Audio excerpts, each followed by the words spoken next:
Hi. Hi. I am Angela. Okay, and I will be presenting the topic. So, the topic for today is championing strengths dyslexia beyond the classroom. Okay. Now, just to get in before starting, I would also like to open the discussion and ask all of you. Can you tell me what do you think dyslexia is? What is your definition of dyslexia, or what do you have an idea about dyslexia? What is your idea about it? Anybody? What do you think Uh, dyslexia is? Yes, maybe please. can I try? Yes, yes, please go ahead. Hello, madam. Can I try? Yes, go ahead, John. Yeah, go ahead, go ahead. I can say it's a neurobiological learning difficulty that Yes, you can say. Yeah. now okay. So go Is a on, please go. Am I proceed? Hello. John, we can hear Sorry, you. yes. Yeah, we can Okay. hear you. Is a neurobiological learning difficulty that primarily causes challenge with reading, writing, and even spelling. Yes, yes. It does include all of that as well. Correct. Thank you so much. So, Yes. getting back, uh, I will also be talking about the now in understanding an athlete's mindset for in terms of Africans and in terms of even in terms of dyslexia. We want to change the narrative. We are not going to talk about the deficits of these children with dyslexia or people with dyslexia, but also that they have a superpower. They are capable of doing athletics, and not only children with this people with dyslexia. They can even there are any special anybody in any of the disabilities are able actually capable of doing a lot more than their deficits.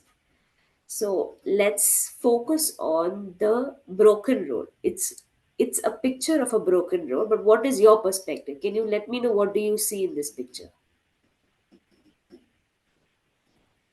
Anybody?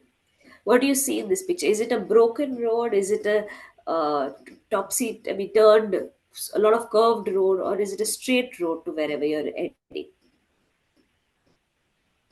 I think it's a rough road. Yes, it's a rough road. It has its turns, it has its curves, but you do end up reaching a particular destination, your destination. It does not need to be a straight road. And you will notice also majority of the roads that are there in everywhere, whether it be in a desert or whether it be in a forest or in the mountains, there will always be a curved, curved road. It is not always straight. Even a highway or even the road, that also has its own bumps and its own curves. So on the big picture is basically that this is a mindset shift, that though the brain of a dyslexic individual is differently wired, their path may be different from how every individual does take gain, I mean, to reach the particular destination, but they will in their own way be able to reach the final destination, for the goal that they are trying to achieve. So now anybody know any of these personalities and are aware of who they are? Of course, I have an idea. Yes. So of course the most common one is Muhammad Ali, right? Muhammad Ali. Have you heard of Lewis Hamilton? Yes. Lewis Hamilton, Johnson, Sir Jackie Stewart. These are all different personalities. They all struggled in the classroom. They had all difficulties in terms of academics. They were not able to cope up. They were always told that they were not capable of performing and they were not at all good in doing anything in their life. But they were champions on the field. They did wonderful there. People remember their names now they are legends. So the aim of this is to show that if they themselves or somebody else in their life kept on telling them to sit in the classroom and focus on what they are not capable of and work only on that, they would have never reached the point that they are now, these the known people that they are right now. They would have never been champions on the field. So it's not about being like the traditional way of always sitting in a classroom and achieving whatever the classroom expects you to do. You can always achieve things in the field, you can achieve things in the kitchen. There's so many areas and aspects that are there in life that you can actually achieve it. You don't need to really always conform to stereotypical ways. So champions in the field is what I'm aiming here to say. Now, an other aspect of it is that there is also the sports itself. Sport in general does help with disabilities. It is not only that people with disability are capable in performing in sports much better. It is also the vice versa. That sports itself also helps in improving their difficulties. I mean, making their difficulties better, improving it in terms like two examples out here are James Thompson and Joshua Agre. So they were also having difficulties in terms of their disabilities, but the sports helped them to not only cope with their difficulties, but they also help them to outperform in the particular in sports in general. So I wanted to ask also before going ahead, what do you think? How do you think sports will help in the disabilities in the disability? How would it have helped improving what and how? Anybody? Hello, my name's Claire Simpson. Improving coordination, in providing Yes. breaks between work, allowing the child to actually have time to have time to process in between tasks. Correct. Multiple verbal instructions that have been given, coordinating between that as well, coordinating between different players also that are involved. So there's a lot that is actually capable of sport in sports, that potential that sports has to for children, people with disabilities. Now, thank you so much, Claire. Now, also one most important aspect actually of sports is self-esteem. We all know that when you're playing sports, it helps it is a kinesthetic learning. It is you're doing it and then you achieve a particular goal. You're physically doing something and you're achieving the goal. So you have so that self-worth that you build up when you're able to perform physically. Performing academically is like you write your exam and you get your scores.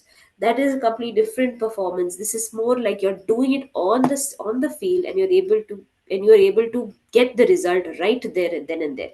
So that self-worth and self-esteem that is built up during that time is so much more powerful than anything else.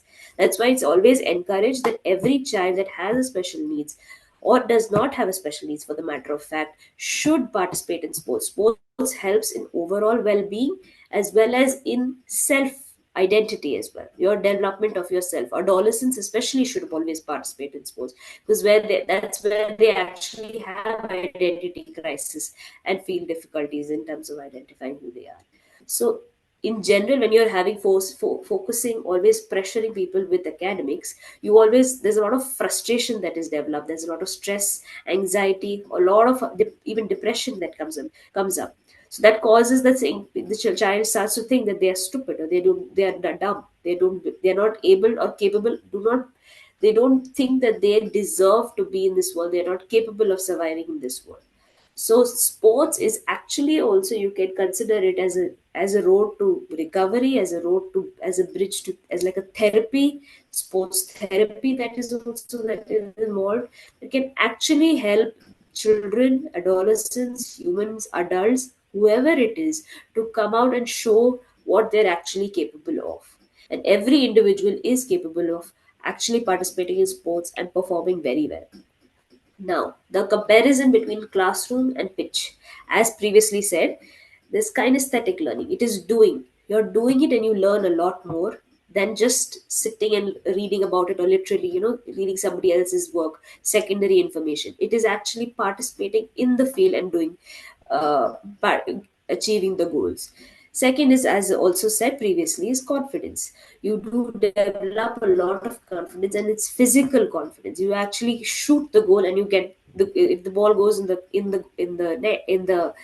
net, you actually win. So that it's like it's that instant reinforcement of your behavior and your confidence that may boost it even more.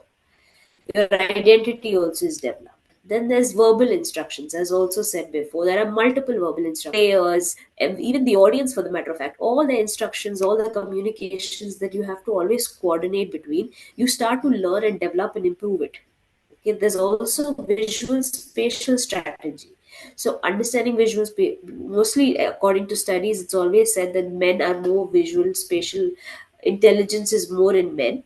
But actually, if you see on the field, whether it be male or female, visual spatial strategy is very, very well developed, and it's very helpful, it gives a platform to develop. So you learn to strategize how to shoot the goal, how to get a pass from your players and aim at the goal more effectively. So you can even see there are a lot of players that have different techniques that they found out how to shoot goals effectively in unique ways, that has standalone their own techniques that nobody else has been able to do it.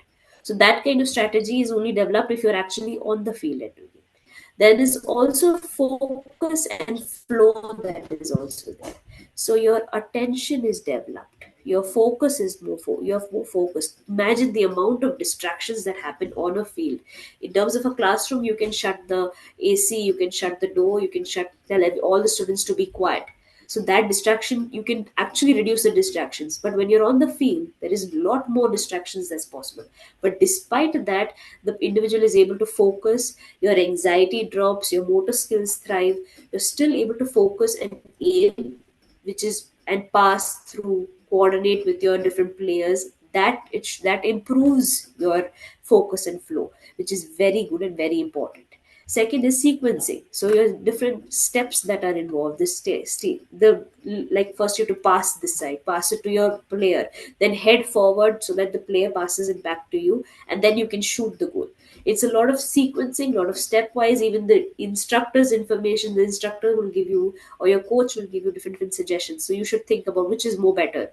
That kind of understanding is only developed on the field, only when you're practically doing it, your kinesthetic learning. Then your muscle memory and your repetition, the amount of times you keep on doing it, practicing. Like we say, practice makes a man perfect. So the amount of practice that you do will also make you trust your own body, trust your own capability, and therefore even develop your confidence. Your efficacy as well develops. Like in the Maslow's hierarchy of needs, one of them is self-efficacy. So you're actually the highest form, the higher order need is self-efficacy. So you start developing your self-worth, and you start understanding that yes, I can master it. And every time you come on the field, thrive actually in terms of trying to achieve a particular goal. So every game you play is always an opportunity. Every game is always an opportunity for you to play and achieve. Now, these are two different pictures that I have out here, and about these pictures. So, there's one picture here where there's a racing car on the track field, and there are a lot of lines that are coming in. What do you think that symbolizes? Anybody? None of the participants would like to talk. Hello. What do you think is happening on the field? I mean, in the race track, you see a race car that is going full speed in a particular direction. Hello, I'm just thinking that this is a simple profile, and there are learners who, for example, like one of my learners has strong non-verbal reasoning, and he has evidence for visual spatial awareness. He needs to, I mean, the idea that sports is good for all dyslexia, all people with, all individuals with dyslexia, is simplistic, I believe. There are so many, every single learner is completely different, and it really depends on what are the individual strengths and what are their individual weaknesses. And this is one way of looking at it, which is only a minority way. You know, it only covers those who are good at sports. I don't know whether you can hear me, but those who have coordination. But we often have learners with dyslexia who also have developmental coordination disorder. And for example, sports will not be an area in which they will be able to excel or feel confident. Um, so, you know, it's only one way. Sorry.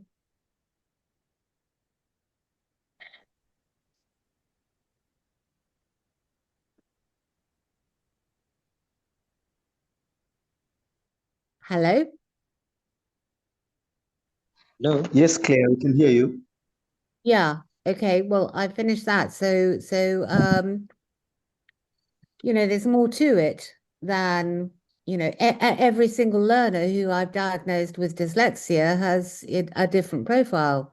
And some have strong coordination, some do not have strong coordination.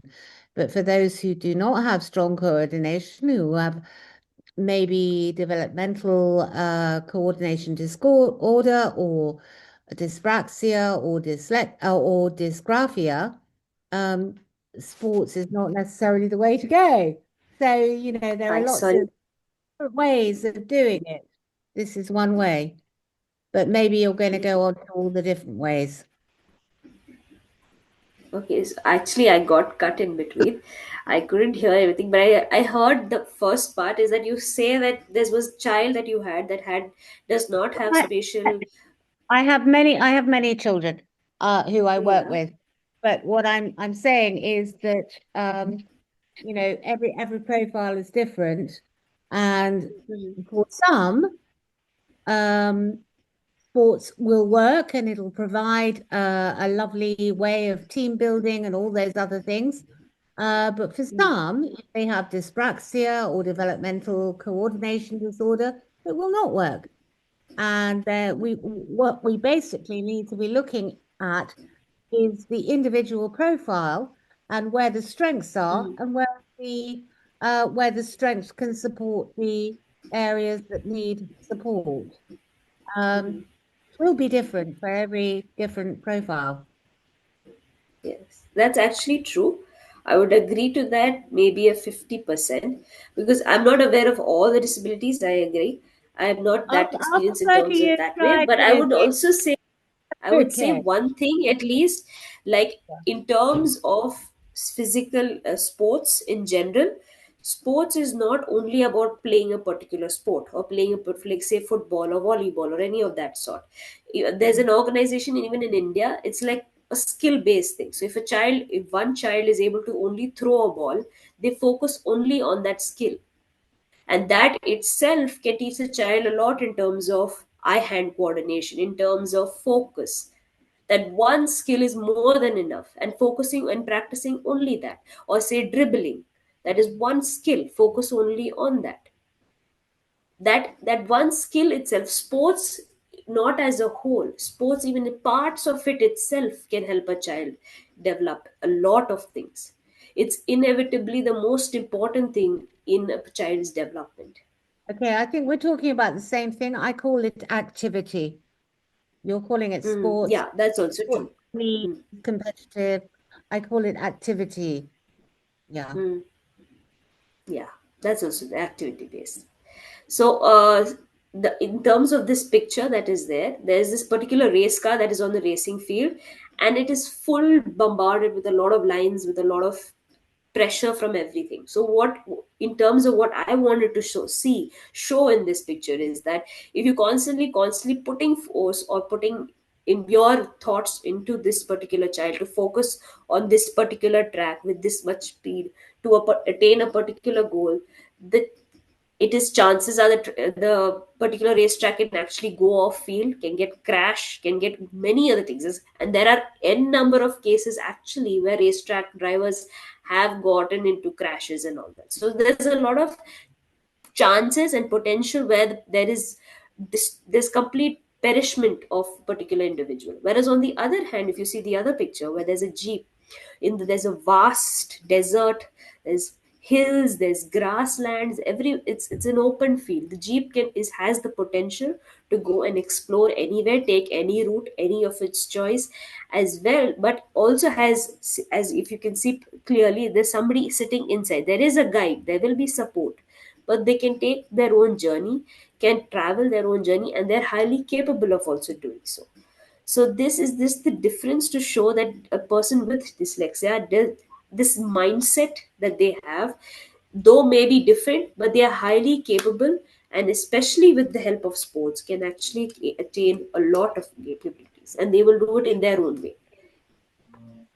Now, another rebuilding the inner champion in an individual, I would also talk about the actionable strategies that you can have. So, when you're working with a child, you can focus on relabeling the child. Don't always label the child as dyslexic and stick to it.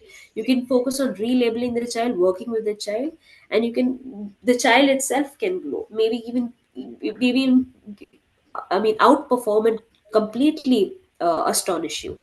There's also visual coaching. So when, as I said, that children with special needs are, sports in general, it's a kind of static learning. So if you're with a visual person, a person that you can model, a person that you can actually visually see, the child or the individual learns much more. Now, you should always celebrate effort than over score. So it is not about the number of scores or number of shot that they have scored. It is about the effort that the person takes in achieving their particular goal. That reinforcement, that applause that they get itself boosts their confidence.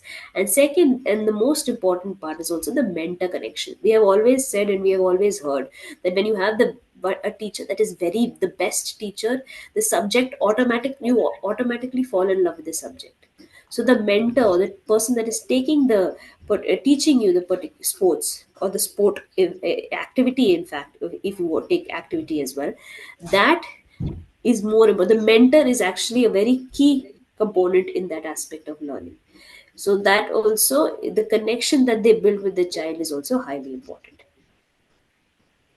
Now let's come with the positive note. So run the difference. Basically, you also should take up and use sports in any form or activity form to make and develop a child. So dyslexia may take a different path, but with support, they do finish the race. So they may not run to like a straight path. They may roam, but they will end up reaching the destination.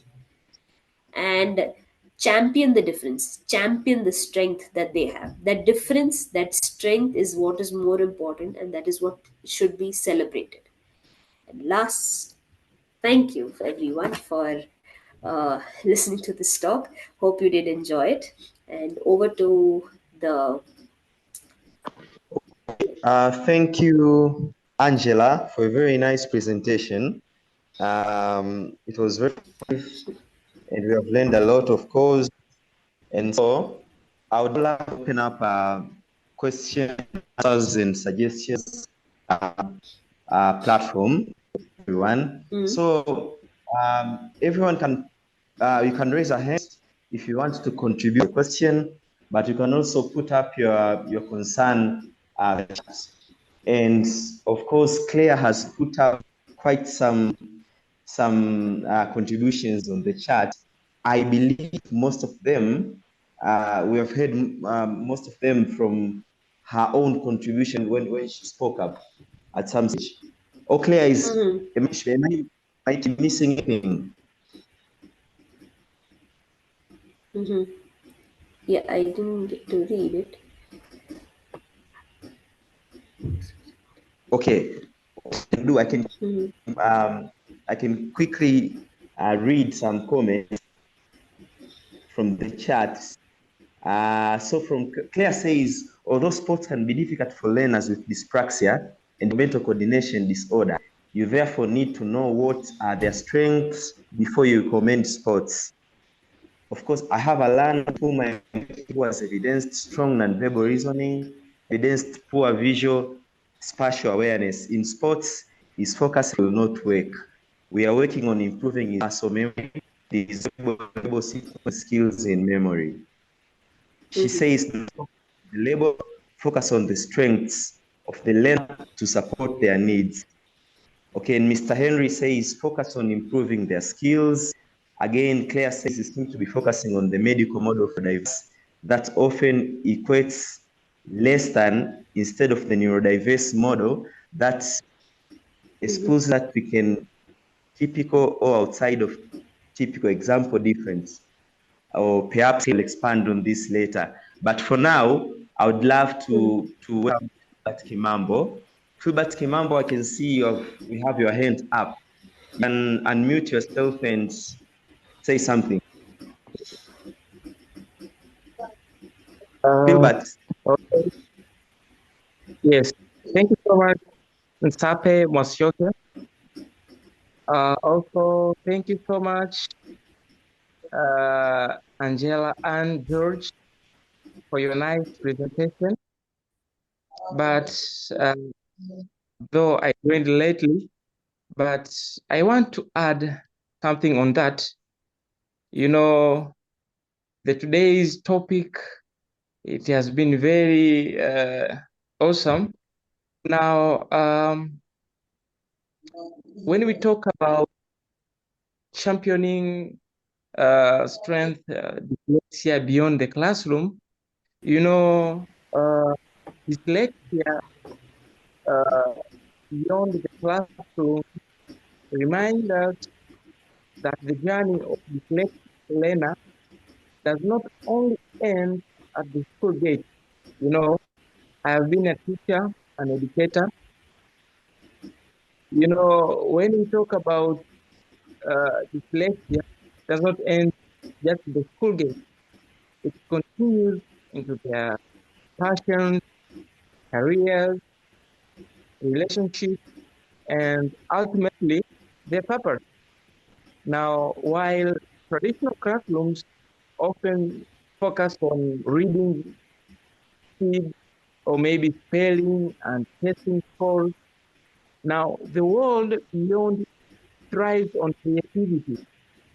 Not only creativity, but innovation, also problem solving, resilience, and all which are traits found in individual with dyslexia. Now, many dyslexic individuals are gifted in the areas I think we know. These people, I always say, I always call them gifted. They are gifted in such as in art and design, in storytelling, in big picture thinking. Now, all of us, let us remember that Albert Einstein, also someone like Richard Branson, Whoopi Goldenberg, Steve Jobs, we are all touched by dyslexia, and yet they changed the world, not despite it, but how they saw the world. Now, we as educators, we as teachers, uh, we know that if we play our part, if we play our part, we can discover the success in the dyslexic classroom. Now, this is my belief that dyslexia is not just a disability of intelligence, but is a difference in how the brain processes information. It is a challenge, yes, but one that when understood can unlock the hidden talent, the creativity, and the resilience. Now, in a dyslexic class, maybe I can add my point like one or two. Uh, how can you discover the success in the dyslexic classroom? First of all, shifting the mindset. You know, success begins with the belief. If you, as a teacher, you believe that these people can perform better, then your pupil, your students can do better. First of all, it needs you to change their mindset. Also, what I can add on that is creating a safe learning environment. You know, a dyslexic learner thrives in a space where they are not judged by their spelling, but when they are celebrated for their ideas, no matter how small or different it is. But if you celebrate their idea and if you build an environment where mistakes are part of the journey and not the end of it. So if you create the safe learning environment, it can encourage your learner. But also there is this method of teaching, which I also apply in my teaching, where I teach, is the use of multisensory teaching. The use of multisensory teaching. You know, when we talk about multisensory teaching, it's an instructional approach that engages more than one sense at a time to help students in learning. It combines visual, seeing, auditory, hearing, kinetic moving, also tactical or touching, whereby learner learns through seeing, through hearing at the same time, through touching, also through movement. The activities which make learning more effective and more memorable to a pupil, especially for students with dyslexia or other learning difference. Now, example, uh, maybe you are teaching a pupil about a new word. The pupil, if you use multisensory teaching, the student see the word written, the student hears the word spoken, and the student see the letters.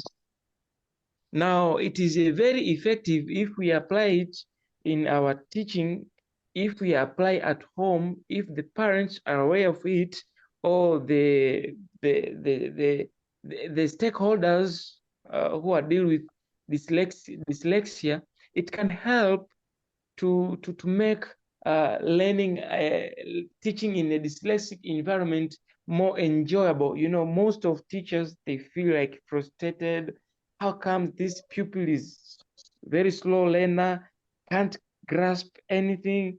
Now, some teachers, they gain pressure, and that pressure, they lead even their student to have pressure. Now, and another thing which I can add is another point on that, having patience and personalization. You know, most of us, we lack patience.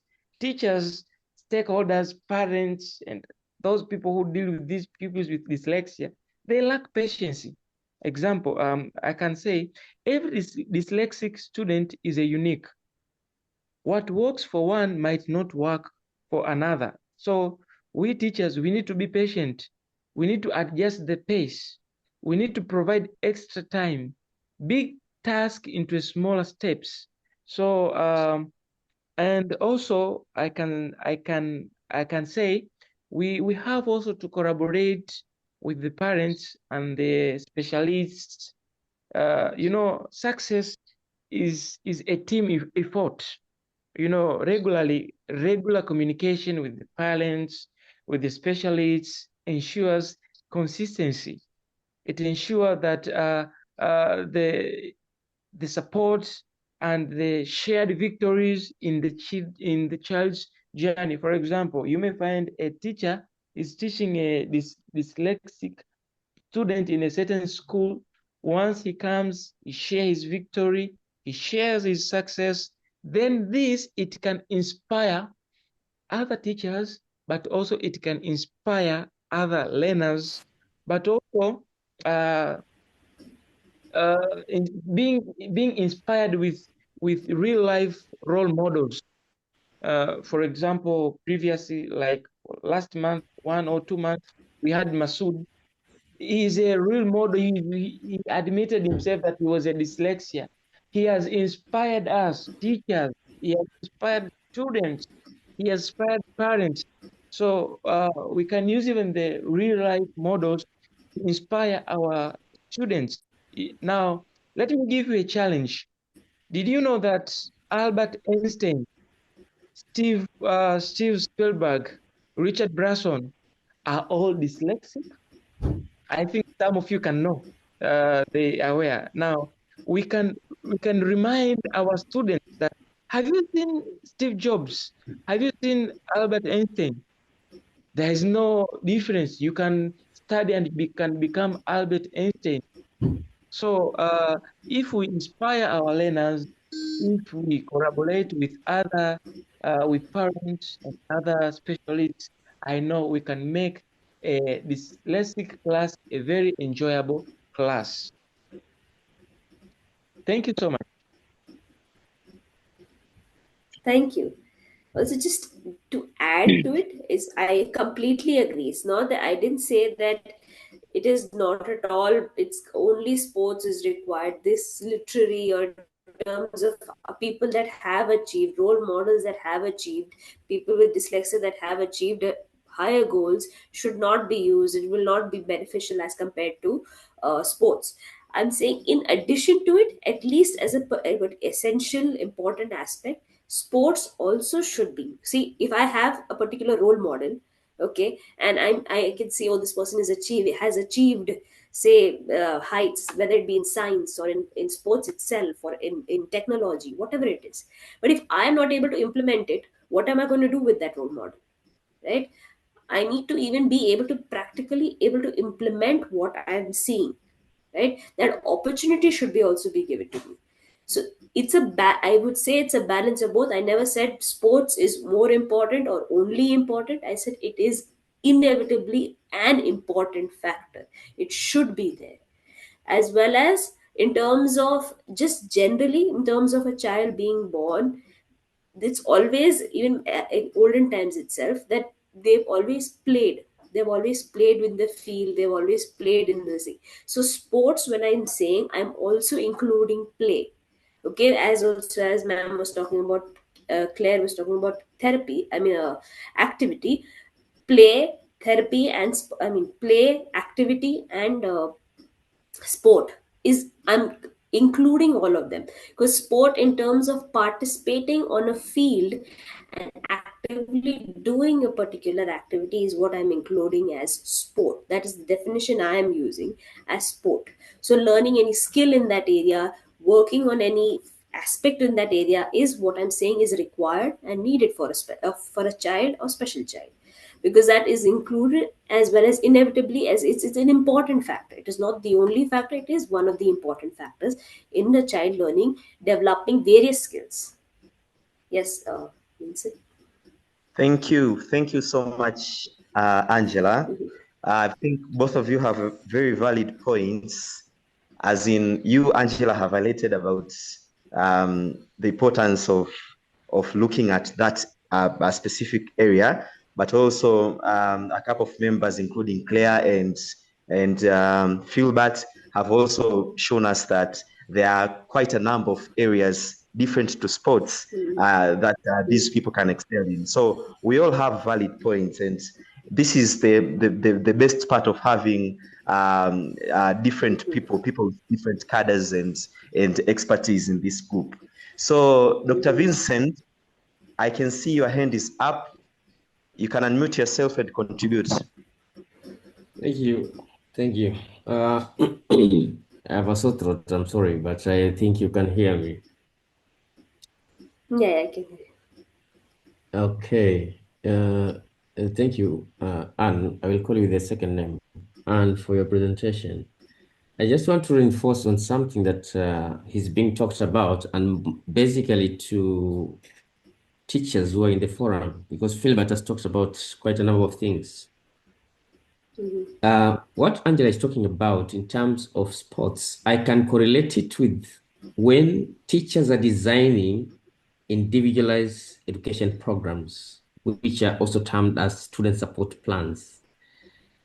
Most of the teachers normally base on educative or education part of view, forgetting that an IEP, what Ms. Claire has just written on the chat, that we consider an whole holistic development of a child, the holistic part of it. So what is being presented here by Angela is one of the key elements or key areas that can be used to design a student support program when you're designing an IEP. An IP can just be on the aspect that the child is very smart in. We should not also labor so much in terms of academics. This is a child who can be dyslexic in terms of learning, but very talented in terms of sports or sports science. So it's a key area, and how she has brought it up in terms of how can we champion disability beyond classroom setup. That's a whole thesis that can be written by a master student. I mean, it's a topic that a master student can write about. I mean, disability beyond classroom setup, and the views and the perspectives and different kinds of approaches that people can use. So mine is just to say that let us look at it from the point of that we can use it in a perspective when we are designing a student support program and say, fine, if Vincent has been diagnosed as having or suspected as having dyslexia, and I'm developing an individualized learning plan or individualized education program, then, and he is talented in terms of, or in areas such as maybe basketball, rugby, music, and the stuff, fine art, visual art, sports and science, and so forth. So I can use the sports and science. How best can I use that strength to capitalize the weak part of it, that if he's in class or if Vincent is in class, he does not feel intimidated by the peers. But again, I'll see how best I can reinforce that sport. Yesterday, he went for the competition. He was the captain who led the team to take the trophy in what? The inter-school. So that now we also give that child an opportunity to be felt within the classroom setup. So it's a point that if we look at it in different dynamics, it makes sense. So I think the presentation was fine. Angela, it was fine. And all the contributions that people have made, if we gather and correlate them together, it's going to be it's something very at today's presentation. Thank you. Thank you, Vincent. Thank you so much, Dr. Vincent, for yet another strong contribution, as you've always been doing in our sessions. So I think we have quite a few texts on the chat. And once again, Claire says, and the different person has a long history in all cultures and societies of being able to add something different to societies and cultures, moving them forwards. For example, individuals with dyslexia, such as Bill Gates, Richard Branson, and Steve Jobs. Exercise with movement and sports is known to be excellent for improving mood. Team sports is great for bringing learners together on a level playing field, understanding that each individual player has their unique strengths and areas of development. Physical activity between and within learning tasks can also aid the processing of information. It allows time for the processing. We basically wish for a well-rounded education for all our learners. That very includes play, sports, and verbal and non-verbal activities.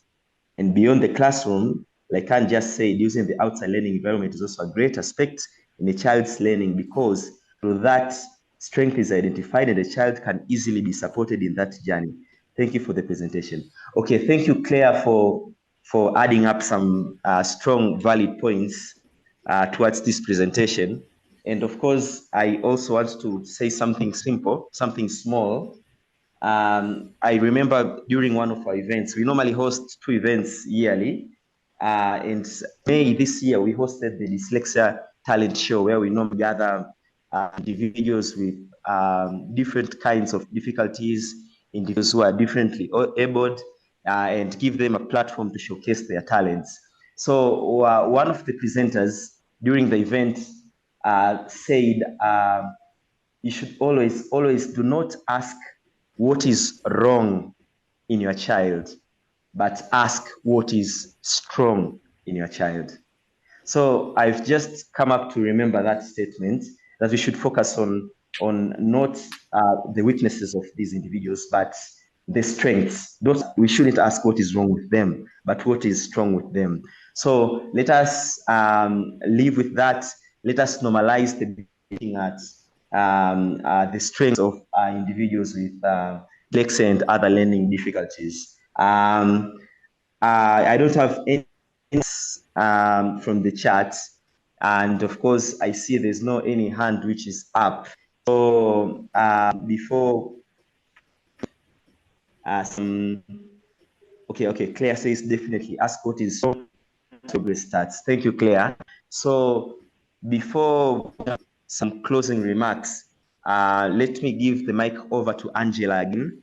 Angela, you can use a minute or two to say something, anything from you that should be your final words.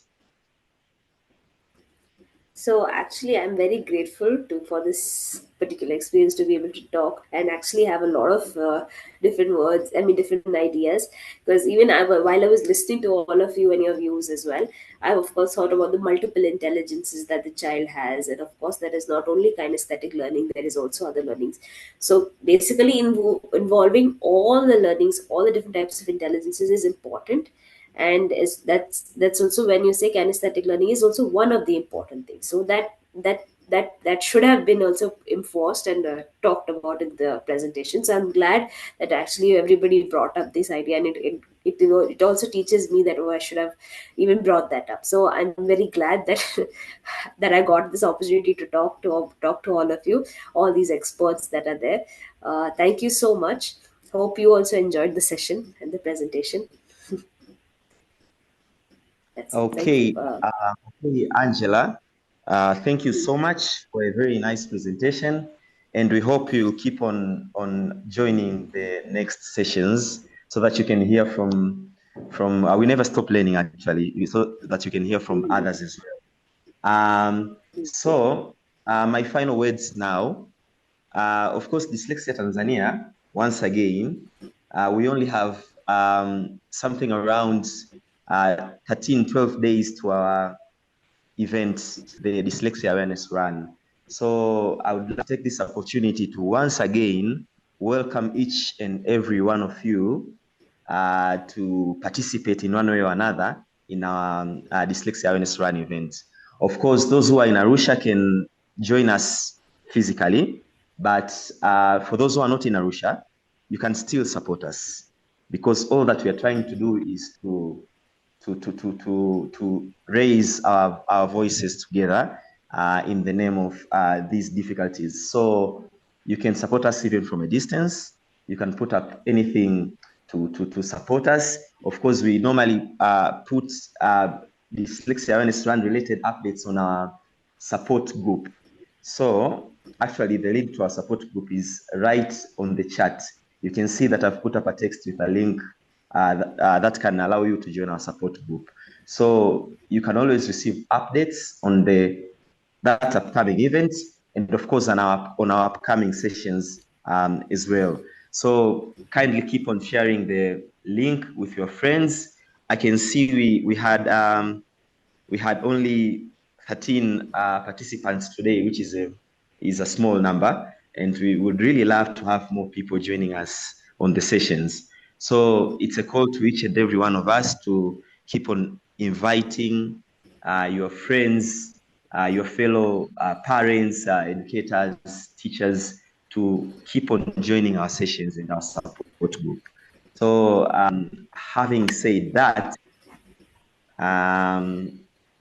I may almost call it a day. Or perhaps if Cowdens, you have anything to say? I just want to thank Angela so much for taking her time to share with us her knowledge. Angela, We are very privileged to have listened to you this evening. And like I said, there is a lot our children can do beyond the classroom. Like I gave an example of Alphonse Simbu. He just won a lot of money for running 42 kilometers. So we can support our children in the classroom, yes, and also give opportunities for learning outside the classroom. Today we had a teachers convention that brought together lots of teachers, and we have the convention tomorrow. We are going to appreciate teachers who have been doing well. And our Tanzania government, we had actually Tanzania Institute of Education, and I'm very happy to share that Dyslexia Tanzania will be working closely with Tanzania Institute of Education, and they are very keen on curriculum review. As you can know now, we have competence-based learning, and this is a very good program for children who have dyslexia and other learning needs, because it gives a chance to a learner to use different methods, technology being one of them. Our government of Tanzania is doing a lot in this area, and of course we will not wake up just once and say we're in the same level with US, we're in the same level with those developed countries, but we appreciate the fact that our government is doing a lot. We now have a curriculum which allows teachers to use technology in classes. We don't have all the resources we need, but at least it's a step towards the right direction. And so yeah, thank you so much. Let's keep on learning. It's sad that we have few people joining the sessions, yet we can learn together to make our community a better place to live. Thank you, and hoping to see some of you at least on 19th of October 2025 at Mugambo grounds when we have our marathon on 19th of October. We have like 10, 12 days to go. And you can also share our posters with your friends, and let's do this together. You know, the awareness that we can create through the marathon, we use the media, we plan to do a press conference, we plan to do all these things so that this word can get out there. The more people are aware of dyslexia, of dysgraphia, of dyscalculia, of all these different needs, the better they will be in terms of how they treat people who have these conditions, and stigma will reduce. Let's work on this together. Thank you all for your time, and have a blessed night. Bye. Thank you. Bye, everyone. Bye bye.